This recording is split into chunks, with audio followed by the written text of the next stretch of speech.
New Zealand is a beautiful country, and if you're looking to soak up the sun and breathe in that fresh air, these are 5 things that you must keep in mind after coming to New Zealand.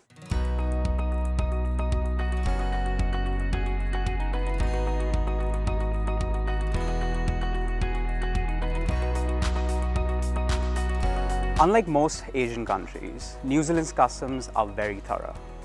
To avoid a hefty fine of $400, do make sure to declare all prohibited items. And if you're ever in a situation where you're unsure, either declare it or discard it.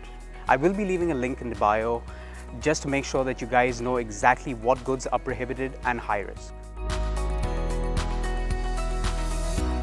Now, New Zealand's major telecom providers are Spark, 2 Degrees and Vodafone that are generally used by most locals and immigrants here. Now, if you did have to buy one, you could get them from departmental stores, for example, a Countdown or a BP Connect, for as cheap as $2 depending upon which provider you opt for.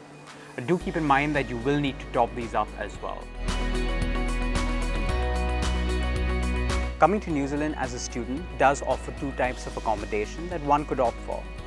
One is your on-campus accommodation, which is generally on the more expensive side, but does come with its own advantages, such as being closer to your peers and not having to travel to university every day. Opposed to that, off-campus accommodation is far more flexible in terms of price range and being able to choose what fits your budget. Do keep in mind that on-campus accommodation does range from anywhere between $180 to $300 depending upon which university in New Zealand you study at. Off-campus accommodation generally ranges from anywhere between $130 to $180 per week. Some must-have apps to get you started in New Zealand are TradeMe, which is New Zealand's go-to app when it comes to second-hand goods and property, especially for those looking for housing straight after university.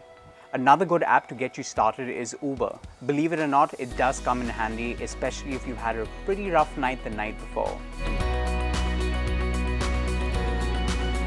New Zealand has various modes of transport, depending upon where in the North or South Island you would like to travel.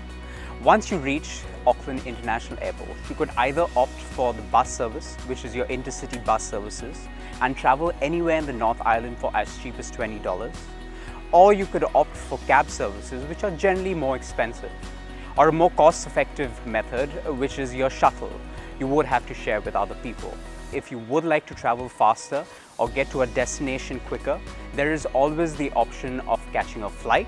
For example, flying in from Auckland to Hamilton or Wellington or even Christchurch.